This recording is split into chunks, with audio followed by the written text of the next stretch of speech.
Al-Quran itu wafil qabri munisa. Munisa adalah pelipur lara. Karena Al-Quran setia menemani kita dimanapun dan kapanpun. Oleh karena itu, sibuk atau tidak sibuk kita tetaplah bersamanya. Makalah tadi adalah makalah yang disampaikan oleh Kiai Haji Abdul Aziz Hasanan. Beliau adalah salah seorang dari alumni dan sekarang ini menjadi pengasuh di PPTQ Sunan Giri.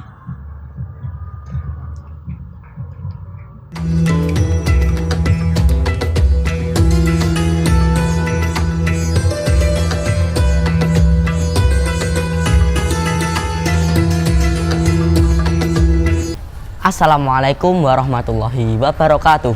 Waalaikumsalam warahmatullahi wabarakatuh. Kembali lagi dengan saya Obid, hostnya konten Bengkel Tafid di channel Galeri MG, Galerine Santri Madrasatul Quran. Apa kabar teman-teman yang di rumah? Semoga teman-teman yang di rumah selalu diberi kesehatan oleh Allah, selalu diberi perlindungan oleh Allah, dan tentunya semoga tidak bosan untuk terus mengikuti konten Bengkel Tafid ini. Tidak lupa kepada teman-temanku yang hadir, yang ikut nimbrung bareng, belajar bareng di konten Bengkel Tafid. Apa kabar? Alhamdulillah sehat. Alhamdulillah. Mas Yazid gimana kabarnya? Alhamdulillah sehat. Yang lainnya? Alhamdulillah sehat. Alhamdulillah. Semoga bukan raganya saja yang sehat, tapi semangat ngajinya juga bertambah. Semangat nambah dan semangat murojaah agar bisa untuk mengikuti wisuda hafid di pondok kita.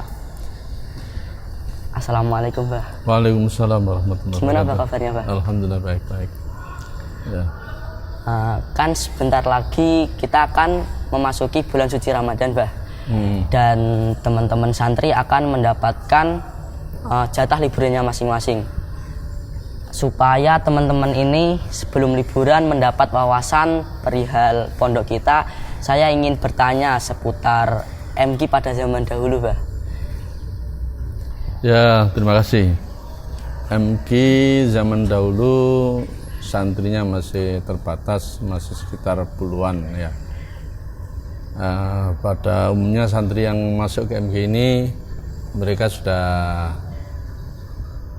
bagus, ngajinya sudah bagus, bahkan ada yang sudah hatam di pondok lain kemudian tabarukan ke pondok MG ini, ingin setor tabarukan kepada Al-Maghfurullah Kiai Haji Muhammad Yusuf Masyar.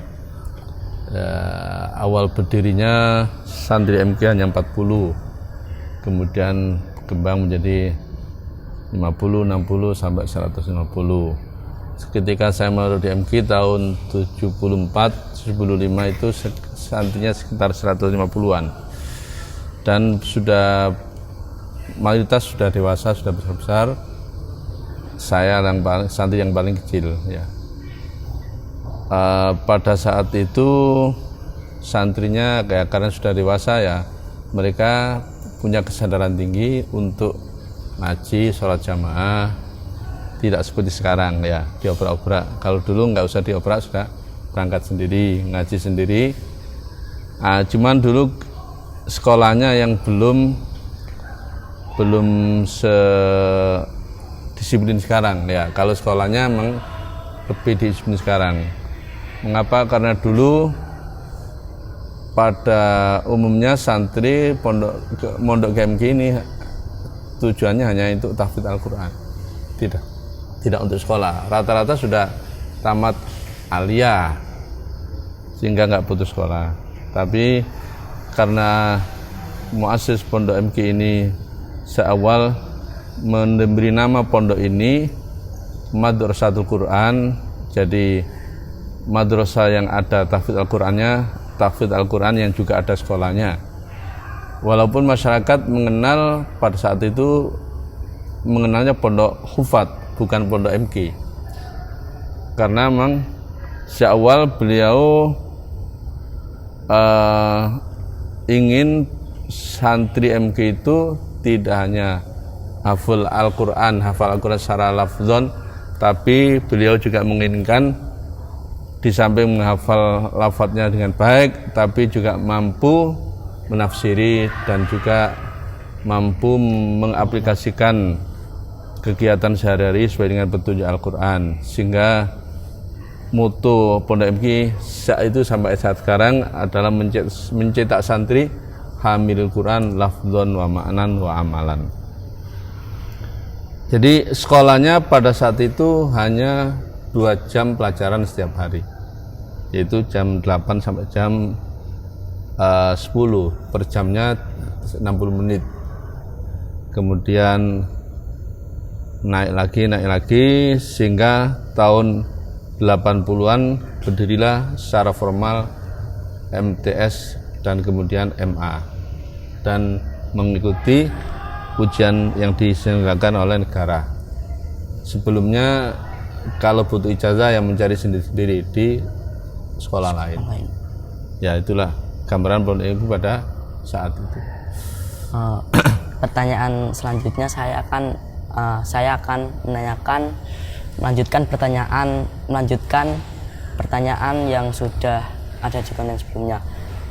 Panjenengan kan di konten sebelumnya bilang bahwa MK waktu dulu masih ngikut di pondok pesantren Tebu Ireng, lalu pindah ke sini. Itu sekitar terjadi tahun sekitar berapa, Bah? Insya Allah kalau tidak salah dari boyongan dari pondok Tebu Ireng Barat sana ke sini tahun 83-84 ya. Karena saya ke Jakarta, kuliah di Jakarta itu tahun 85, sudah dari sini. Ya insya Allah boyongan dari barat ke sini itu sekitar tahun 83 gitu ya. Kalau itu, Bah, cara mengajar Mbah Yai yang terus panjenengan ingat atau yang paling panjenengan rindukan? Ya, beliau termasuk guru Al-Quran yang suaranya merdu, yang bacaan Al-Qurannya fasih, yaitu yang kami rindukan.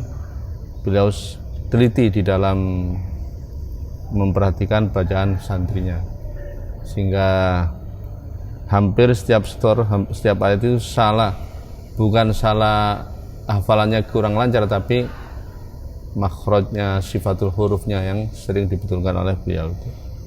Beliau sangat teliti di dalam meneliti bacaan santrinya di bidang sifatul huruf, apakah tarqiq, tafkhim, tafasyi, sofir dan lain-lainnya, itu beliau teliti. Sehingga surat Fatihah saja itu kita sering dibetulkan. Berhari-hari hanya Fatihah. Kalau Fatihahnya sudah betul baru ke surat yang lain. Ya, Bah, terima kasih, Bah. Oke teman-teman, sebelum kita memasuki inti dari konten bengkel Tahfidz kali ini, kita kirimkan dulu suratul Fatihah kepada guru-guru kita, khususnya muassis Pondok Pesantren Madrasatul Quran Tebu Ireng, yakni Al-Maghfurlah Kiai Haji Muhammad Yusuf Masyar. Semoga ilmu yang kita dapatkan di pondok ini bisa bermanfaat fid dunya wal akhirah. Dan tidak lupa kepada kedua orang tua kita, semoga selalu diberi kesehatan dan selalu diberi rezeki yang barokah oleh Allah. Al-Fatihah. A'udzubillahi minasyaitonir rajim. Bismillahirrahmanirrahim. Alhamdulillahirabbil alamin. Arrahmanirrahim. Maliki yaumiddin. Iyyaka na'budu wa iyyaka nasta'in. Ihdinas siratal mustaqim. Shiratal ladzina an'amta 'alaihim ghairil maghdubi 'alaihim waladdallin.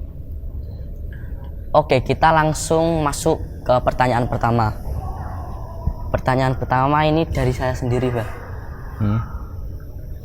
Begini, Bah, saya pernah lihat di majalah MK Times manuskrip Al-Quran pada zaman dahulu dan pada zaman sekarang itu berbeda.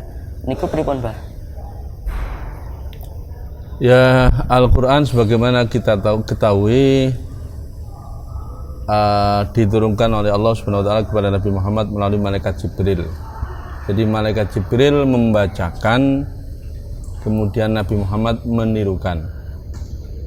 Jadi bukan dalam bentuk tulisan tapi lisan, dari lisan ke lisan. karena malaikat Jibril membacakan, Kanjeng Nabi Muhammad SAW menirukan. Iqra. Nah, Kanjeng Nabi mengira suruh membaca. Karena itu beliau menjawab, ma'ana biqari'in. Bacalah. Nabi menjawab, saya tidak bisa membaca. Nah, diulang lagi Iqra. Jawabannya sama, ma'ana biqari'in. Setelah ketiga, Kanjeng Nabi faham kalau yang dimaksud adalah suruh menirukan.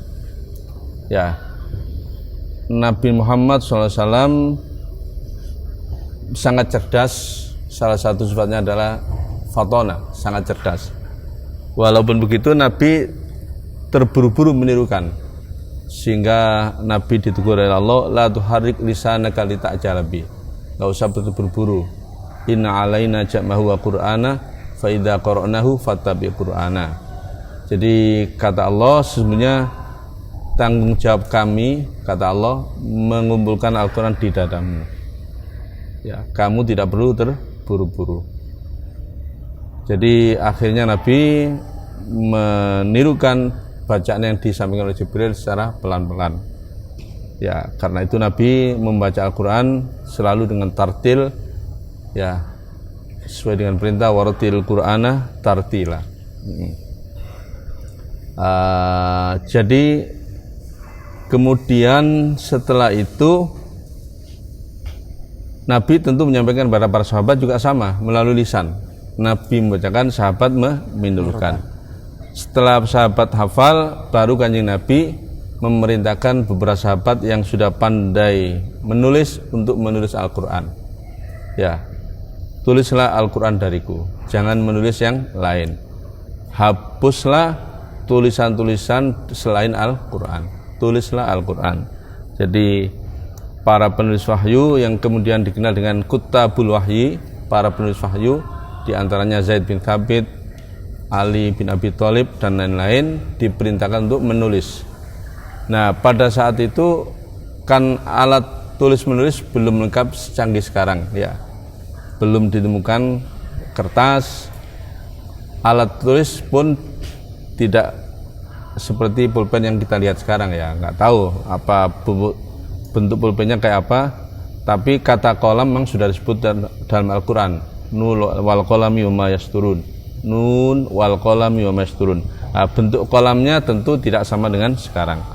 Nah, sehingga para sahabat menulisnya di kulit-kulit binatang, di pelapa kurma, di batu-batuan dan lain-lain, ya. Kemudian terus begitu ditulis terhadap apa saja yang bisa ditulisi.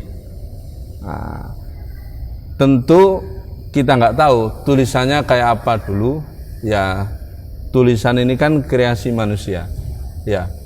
Jadi berubah-ubah, maka kita sekarang mengenal ada naskhi, ada rik'i, ada diwani dan lain-lain. Nah, dulu yang disebut manuskrip atau makhtutot itu, ya, kalau Anda melihat tulisan zaman dulu, sampai tentu tidak bisa membaca karena model hurufnya pun berbeda. Model tulisannya tidak sama dengan sekarang, ya.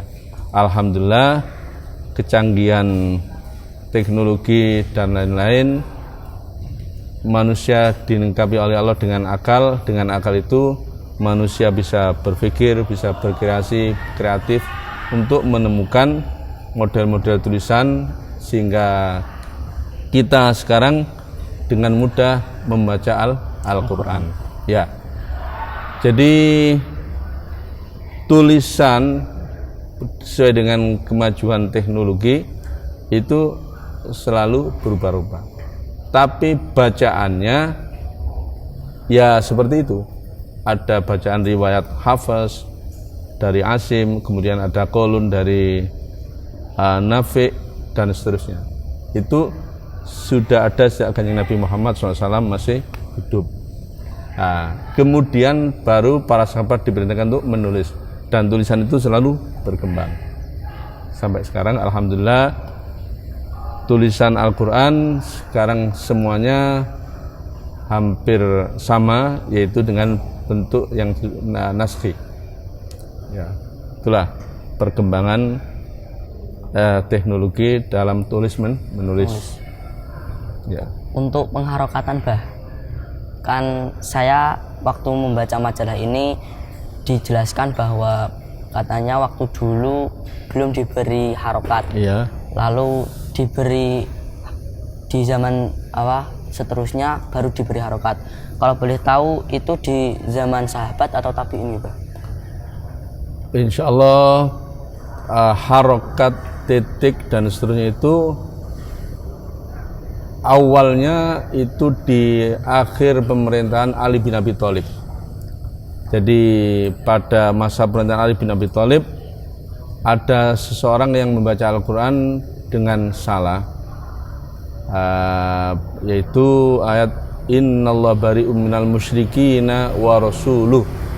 Tapi pada saat itu ada seorang yang membaca Al-Quran ayat tersebut Innallaha bari'um minal musyrikina wa rasulih. Nah, apa perbedaannya wa rasuluh dengan wa rasulihi? Kalau wa rasuluh itu berarti kalau kita baca nahwu itu atofnya kepada lafadz Allah, di mana lafadz Allah itu kedudukan i'rabnya asalnya sebagai mubtada. Mubtada itu rafa. Jika kalau dibaca wa rasuluh, sesungguhnya Allah dan Rasulnya terbebas dari orang-orang musyrik. Nah, tapi kalau dibaca wa rasuli berarti atof kepada minal musyrikin. Kalau dibaca wa rasuli berarti sesungguhnya Allah bebas dari orang musyrik dan Rasulnya. Nah, ini kan fatal.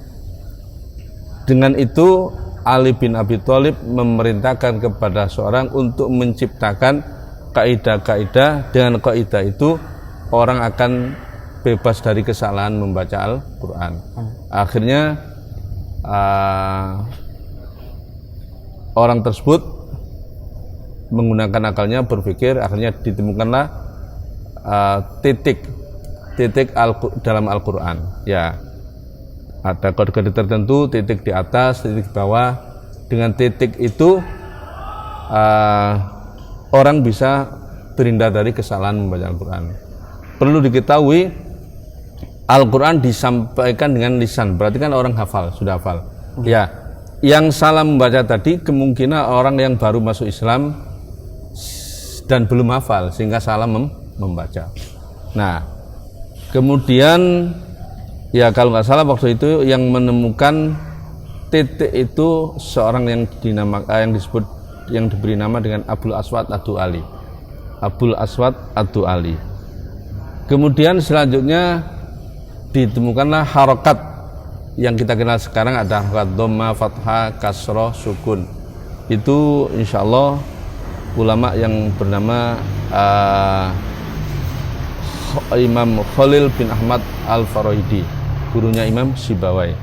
Beliau yang menemukan harokat. Nah, kalau Khalil bin Ahmad Al-Farahidi ini sudah masa tabi'in atau tabi'in, wallahu alam. Jadi awalnya terjadi kesalahan dalam baca Al-Quran itu pada masa akhir pemerintahan Ali bin Abi Thalib, berarti kan sahabat. Abul Aswad Ad-Du'ali menemukan titik, ada titik di dalam Al-Quran, kemudian disempurnakan dengan harokat seperti yang kita sekarang, yaitu Khalil bin Ahmad Al-Farahidi. Yaitu Pertanyaan nomor 1 sudah terjawab. Kita lanjutkan ke pertanyaan kedua dari akun Instagram @didihungkul. Bah, mohon penjelasannya. Hukum-hukum perlombaan yang berbasis Al-Quran seperti MTQ. Ya, ada kaidah al-hukmu yaduru ma'illatihi wujudan wa adaman. Jadi hukum itu tergantung dengan ilat hukum. Adanya ilat atau tidak ada ilat. Ada ilat maka ada hukum, tidak ada ilat tidak ada hukum. Nah, para ulama berbeda pendapat tentang ini.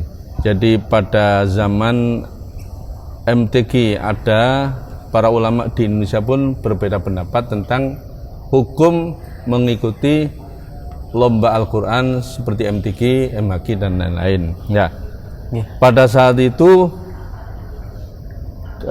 yang saya tahu Kiai Arwani Amin Kudus mengharamkan lomba berbaca Al-Quran termasuk MTQ IMHQ, maka para santrinya diharamkan mengikuti lomba.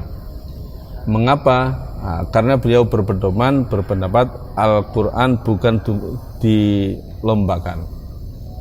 Nah, mungkin beliau melihat para santri ini kalau nanti untuk MTQ kemudian menang, itu dikhawatirkan akan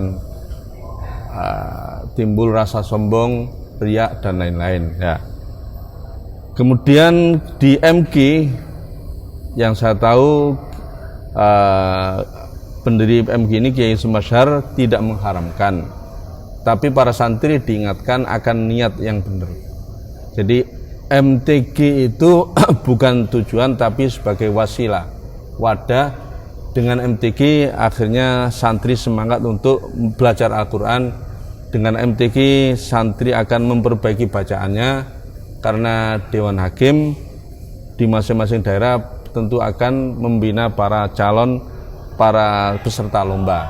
Nah, dengan MTQ bacaan santri makin baik. Nah, termasuk pendiri Pondok Wali Songo Al-Maghfurullah Kiai Haji Adlan Ali juga membolehkan santrinya mengikuti lomba MTQ atau IMHQ. Nah, ketika santri pamitan kepada beliau, jangan Kiai Adlan, sudah sampai niat haji saja. Nah, mengapa begitu? Karena pada saat itu kalau juara satu hadiahnya haji. Kiai Adlan misalnya, kamu niat haji. Ya, alhamdulillah beberapa santri yang berhasil memenangkan lomba IMHQ hadiahnya haji. Nah itu. Jadi innamal a'malu binniyat. Amal perbuatan itu sesungguhnya tergantung dengan niatnya. Wa innamal likulli imri'in ma nawa. Jadi seorang itu akan mendapatkan pahala atau dosa sesuai dengan niatnya. Jadi kalau niatnya baik, tadi kalau Kiai Sumasyar niatnya ada memperbaiki bacaan. Jadi MTQ itu hanya sebagai wasilah, bukan tujuan, bukan ghoyah, hanya sebagai wasilah. Dengan MTQ para peserta bacaannya makin bagus, makin baik.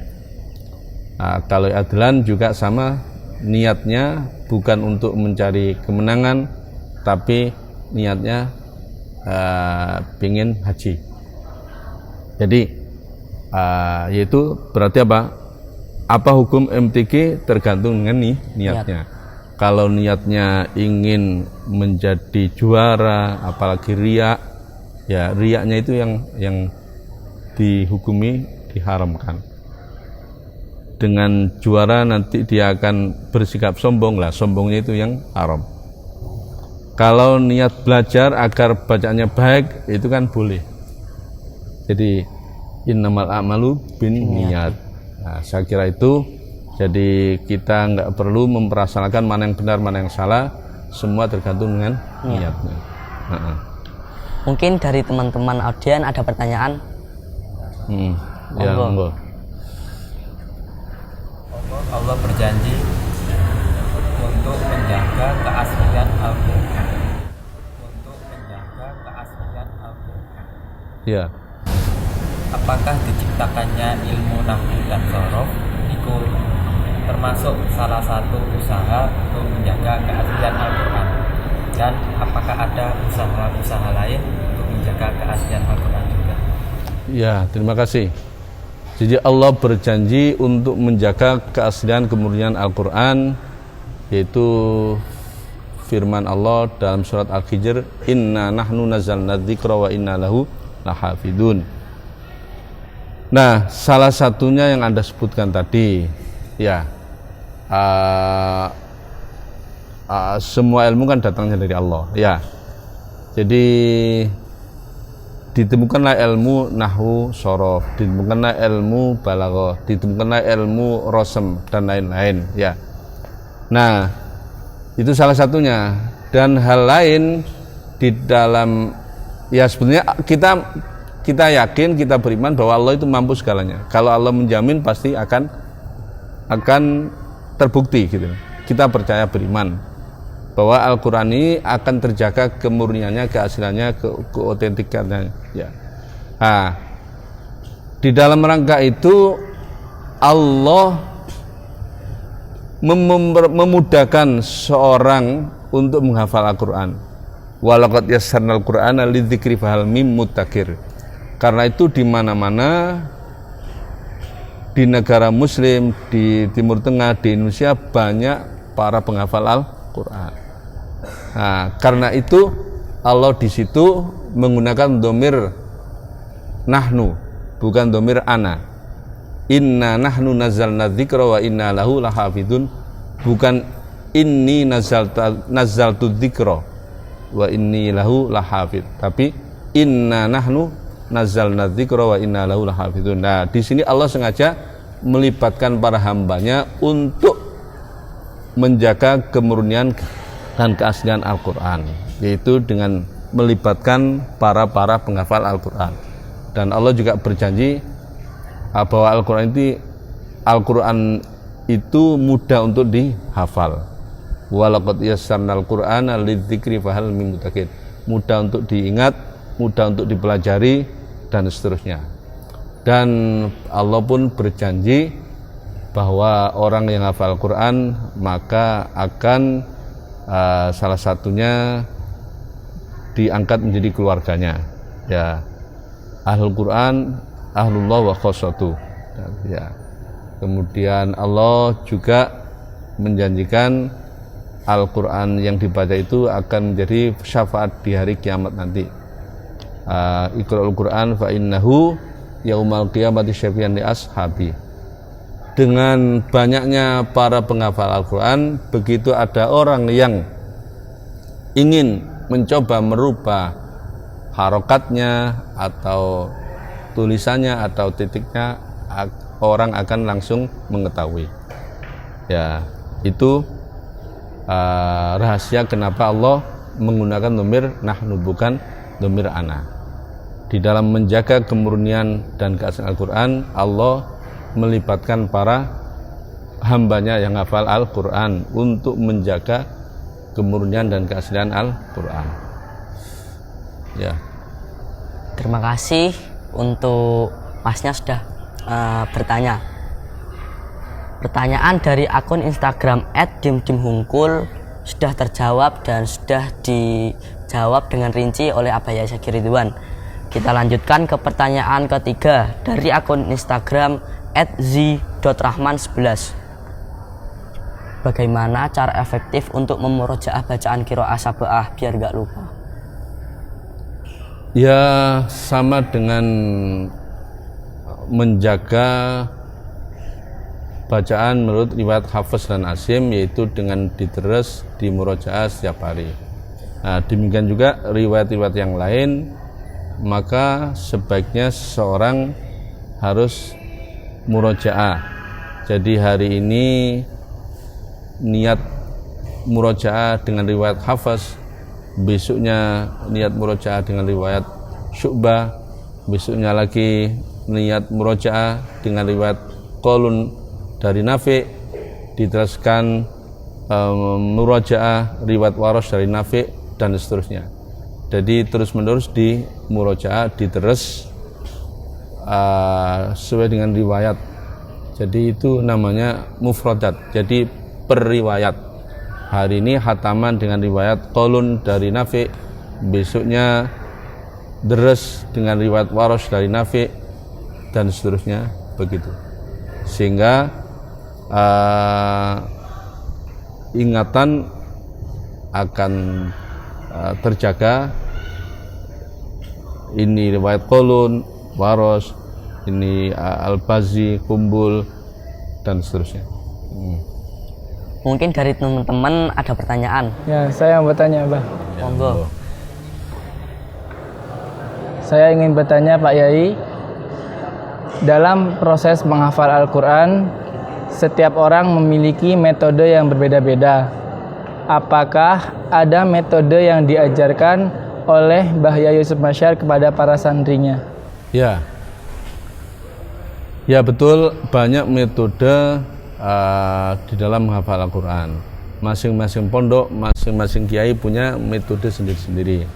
Nah, metode yang diajarkan oleh muassis Pondok MKI ini ya seperti yang sekarang kita laksanakan ini, jadi menghafal tiap hari per halaman atau per kaca. Jadi hari ini menghafal halaman pertama, besok halaman kedua, besoknya halaman ketiga, seterusnya. Dan sebelum dihafalkan itu harus ditasahkan bacaannya di hadapan guru. Guru Al-Quran di sini dikenal dengan badal. Ya, mengapa disebut badal? Karena dulu Kiai Sumasyar ketika gerah itu memerintahkan kepada santri seniornya untuk nunggu setoran. Nah, santri senior yang menggantikan kiai itu disebut badal. Nah, sampai sekarang guru Al-Quran di sini disebut dengan badal. Nah, dan sebelum dihafal tentu ditasihkan bacanya di hadapan badal, di hadapan guru. Di samping menyetorkan hafalan baru, para santri pun diwajibkan setor murojaah. Ya. Dan setoran hafalan yang baru ini pun juga mengikutkan halaman-halaman sebelumnya. Jadi seingat saya dulu, kalau mau setor halaman 10 maka dimulai dari halaman 6. Jadi 5 halaman sebelumnya diikutkan. Jadi nggak nyucuk hari ini hanya setor halaman 10 tok, enggak, tapi halaman sebelumnya diikutkan. Nah, kemudian juga wajib setor murojaah setengah juz setiap hari. Itu dulu. Nah, sekarang beda lagi kan ya. Nah, kemudian setiap habis maghrib itu para santri diperintahkan untuk deres dengan teman yang dikenal dengan mudarosah 3-3. Itu zaman dulu ya dilaksanakan betul. 1 membaca, yang 2 menyimak, sehingga kalau ada kesalahan diingatkan. Itu kan untuk menguatkan hafalan, agar hafalnya supaya kuat. Jadi tidak membaca sendiri-sendiri, tapi apa? 1 orang membaca, 2 menyimak, terus bergantian per halaman sampai selesai 1 juz. Jadi mudarosah tiap hari 1 juz, membaca gantian, disimak oleh temannya sendiri per kelompok 3 orang. Nah, terus ada kesadaran murojaah mandiri. Murojaah mandiri, jadi sebisa mungkin tiap hari murojaah sesuai dengan kemampuan, sesuai dengan waktu yang tersedia. Ada yang mampu tiap hari murojaah 3 juz, ada yang mampu 5 juz. Itu dilakukan terus menerus. Murojaah mandiri. Jadi ada murojaah wajib yang disetorkan kepada guru, ada murojaah mandiri. Sehingga pada zaman dulu santri itu hafalannya lancar-lancar karena seperti itu. Nah, ya, Terima kasih untuk Ustadz Davis sudah bertanya. Mungkin dari teman-teman ada pertanyaan lagi? Monggo. Sebagai salah satu seorang santri penghafal Al-Quran, sering kita menemui tanda hukum wakaf dan ibtidak yang masih kita bingungkan, seperti wakaf intidhari. Dan pertanyaan saya, bagaimana cara mengambil hukum wakaf dan ibtidak secara tepat? Ya,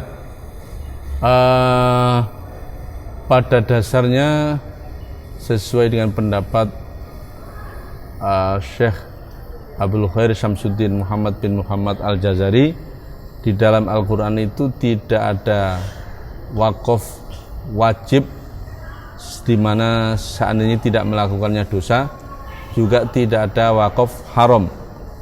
kalau dilanggar berdosa. Beliau dalam nazamnya berpendapat walaisa fil qur'ani min waqfin wajab wala haramin ghairi malahu sabab. Tidak ada di dalam Al-Qur'an wakaf wajib, juga tidak ada wakaf haram, kecuali dengan wakaf itu bisa menyebabkan salah makna, salah tafsir. Seperti umpamanya seorang wakaf kemudian langsung tidak inni kafartu. Nah ini kan jelas menunjukkan salah makna. Atau laqad kafara alladziina qalu, kemudian wakaf langsung ibtida innallaha tsalitsu tsalatsa. Wa qalatil yahudu wan nasara, wakaf di ibtida nahnu abnaullahi wa hibbahu. Nah, karena itu ya agar terhindar para penghafal, para pembaca Al-Quran, agar terhindar dari kesalahan tafsir dan makna tadi, para ulama membuat tanda-tanda wakaf. Jadi tanda-tanda wakaf yang ada, yang beredar di kalangan kita itu adalah ijtihad para ulama, al-masail al-ijtihadiyah. Karena itu Anda melihat antara Quran yang satu dengan yang lain tanda wakafnya bisa berbeda. Ya, bisa berbeda. Salah satu contoh di dalam Al-Quran ada ayat wa qalu takhadallahu waladan subhana. Kalau di Quran Indonesia kebanyakan di walada di situ wakaf la. La itu artinya tidak boleh wakaf, adamul waqfi. Di subhana di situ qala al-waqfu aula. Tapi di Al-Quran, mushaf Al-Quran penerbit dari Madinah dan yang lain-lain di Timur Tengah, di waqalu takhadallahu walada di situ justru wakaf lazim. Ya. Nah, itu menunjukkan bahwa masalah tanda wakaf itu masail ijtihadiyah, ijtihad masing-masing. Nah, kenapa begitu? Nah, ijtihadnya manhaj ijtihadnya atau berangkatnya berbeda. Jadi kalau ulama Nusantara, nah ini saya beritahukan kepada Anda semua ya, salah satu santri MQ yang melanjutkan MTQ yang sekarang berada di Jakarta, yaitu Dr. Fakhrul Razi, kemarin baru menyelesaikan S3, meraih doktor, mengadakan penelitian dengan judul menyoal tanda wakaf di mushaf Nusantara dan mushaf-mushaf di dunia. Nah, di situ beliau menjelaskan dengan panjang lebar tentang tanda-tanda wakaf. Ya, ada mengikuti As-Sajawandi dan lain-lain. Ya. Nah, silakan dibaca buku itu, tanda-tanda wakaf. Kemudian beliau menulis buku menyoal tanda-tanda wakaf yang ada di mushaf di Indonesia dan di seluruh dunia. Nah, intinya tanda wakaf itu mengapa diciptakan oleh para ulama, agar para santri seorang muslim membaca Al-Quran terhindar dari kesalahan yang disengaja tadi. Ya, yang saya contohkan tadi, laqad kafara alladziina qalu innallaha tsalitsu tsalatsa. Karena dia enggak ngerti, wakaf di laqad kafara alladziina qalu, kemudian ibtida innallaha tsalitsu tsalatsa. Nah, tadi ada wakaf idtirori, ada wakaf intidhori, ada wakaf ikhtibari. Nah, kemudian wakaf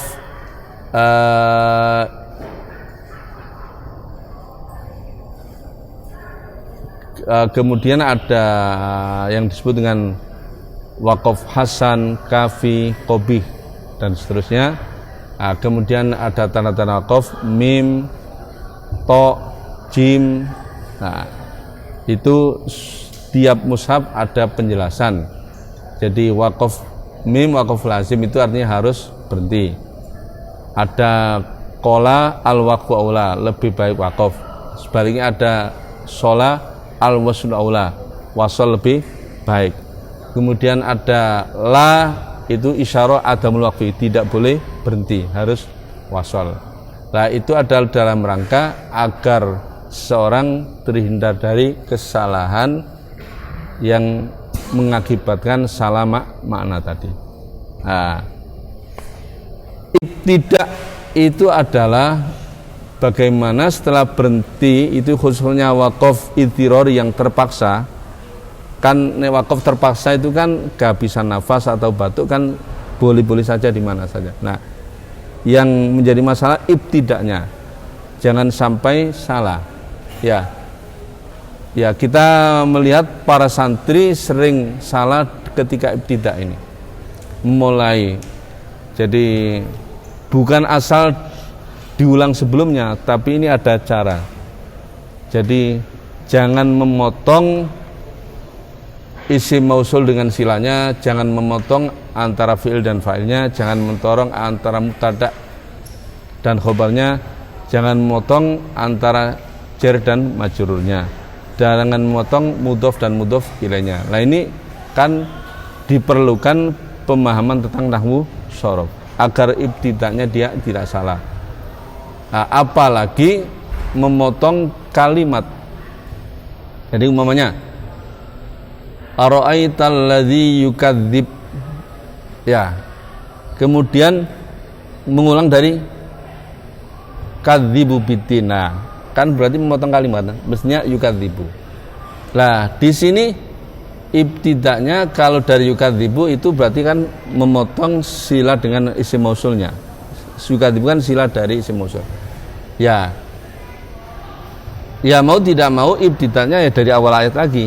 Ara'aital ladzi yukadzibu biddin. Nah, jangan memotong kalimat. Namanya innal ladzina kafaru sawaun 'alaihim a'andartahum. Kemudian dartahum. Nah, ini enggak boleh. Itu kan memotong kalimat. Jadi a'andartahum. Ya. Itu diperlukan pemahaman. Jadi yang sering salah di ibtidaknya. Kalau wakaf idtirori karena terpaksa boleh di mana saja. Ya.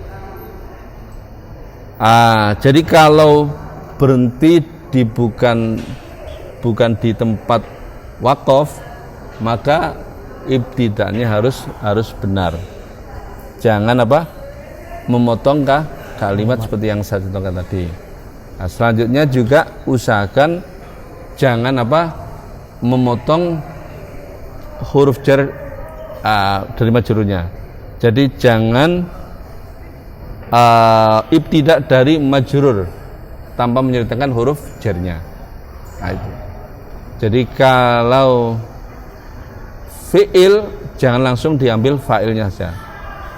Nah, dari fi'ilnya. Paham ya? Jadi kalau Anda berhenti di mudhof dan mudhof ilaih dan itu belum bukan di tempat, bukan di tanda wakaf, mengulangnya juga harus dari mudhofnya, jangan dari mudhof ilaihnya saja. Nah, dan begitu. Jadi makanya itu para santri harus memperhatikan tanda wakaf. Dan selanjutnya harus belajar nahwu shorof supaya ibtidaknya tidak salah. Nah, di MG ini kan visi misinya kan membentuk santri hamilil Quran lafdhan wa ma'nan wa amalan. Kalau mempelajari tafsirnya ya mau tidak mau harus belajar nahwu shorof. Selanjutnya belajar balaghah agar bisa memahami hukum-hukum dalam Al-Quran, harus dilanjutkan dengan belajar fikih, usul fikih, hadis, ilmu hadis, balaghah dan semua ilmu yang terkait dengan Al-Quran supaya bisa memahami tafsir Al-Quran dengan sempurna. Jadi belum berhenti di sini, ya, masih banyak ilmu-ilmu yang belum kita pelajari. Nah, demikian. Untuk pertanyaan dari akun Instagram @z.rahman11 sudah dijawab, semoga jawabannya bisa memuaskan. Kita lanjutkan ke pertanyaan keempat, dan ini akan menjadi pertanyaan terakhir dari akun Instagram @bang_cem. Definisi hafid itu gimana? Apakah dia yang mempunyai hafalan 30 juz? Karena banyak penghafal Al-Quran yang dijuluki hafid Al-Quran. Ya, yang namanya hafid Al-Quran ya hafid Al-Quran seluruhnya, dari awal surat Al-Fatihah sampai akhir surat An-Nas. Jadi 30 juz. Kalau dia hafal surat-surat tertentu, ya tidak disebut dengan hafid Al-Quran. Ya. Atau dia hanya hafal 10 juz, ya berarti hafid 10 juz. Kalau dia hafid 20 juz, ya hafid 20 juz. Tapi kalau secara mutlak disebut hafid Al-Quran, ya tentunya yang dimaksud adalah hafid 30 juz. Nah itu. Saya pernah mendengar bahwa hafid kan memiliki makna penjaga. Apakah jika seseorang mempunyai hafalan 5 juz atau 6 juz itu bisa disebut hafid, Bah? Apakah ada penjelasan lagi untuk perihal ini atau sama seperti tadi? Ya, pada dasarnya seorang yang hafal itu harus dijaga. Ya, surat hafal Yasin, ya Yasin itu harus dijaga dengan cara diterus diulang-ulang. Begitu juga yang hafid 5 juz, ya 5 juz itu harus dijaga, harus diterus, harus dimurojaah, seterusnya. Nah, itu kewajiban seorang hafid, jangan sampai lupa, jangan sampai disebut mantan hafid. Ya, dulu pernah hafal Quran, sekarang tidak, lah itu jangan sampai terjadi. Karena itu kewajiban seorang yang hafid yaitu murojaah, deres setiap hari secara istiqomah. Untuk pertanyaan dari akun Instagram @bang_cem menjadi pertanyaan terakhir. Terima kasih kepada teman-teman yang sudah setia untuk mengikuti konten Bengkel Tauhid ini dari awal hingga sampai ke episode ke-8. Tidak lupa kepada teman-temanku yang hadir, yang ikut belajar bareng, semoga hasil dari kalian untuk ikut belajar bareng bisa bermanfaat, bisa menambah wawasan perihal ke-Al-Quranan dan ketahfidzan. Terima kasih, Bah. Sama-sama. Semoga manfaat, barokah, dan semoga kita semua mendapatkan keberkahan Al-Quran. Amin. Untuk teman-teman, semoga video ini bermanfaat, dan jika ingin lebih bermanfaat, jangan lupa share sebanyak-banyaknya.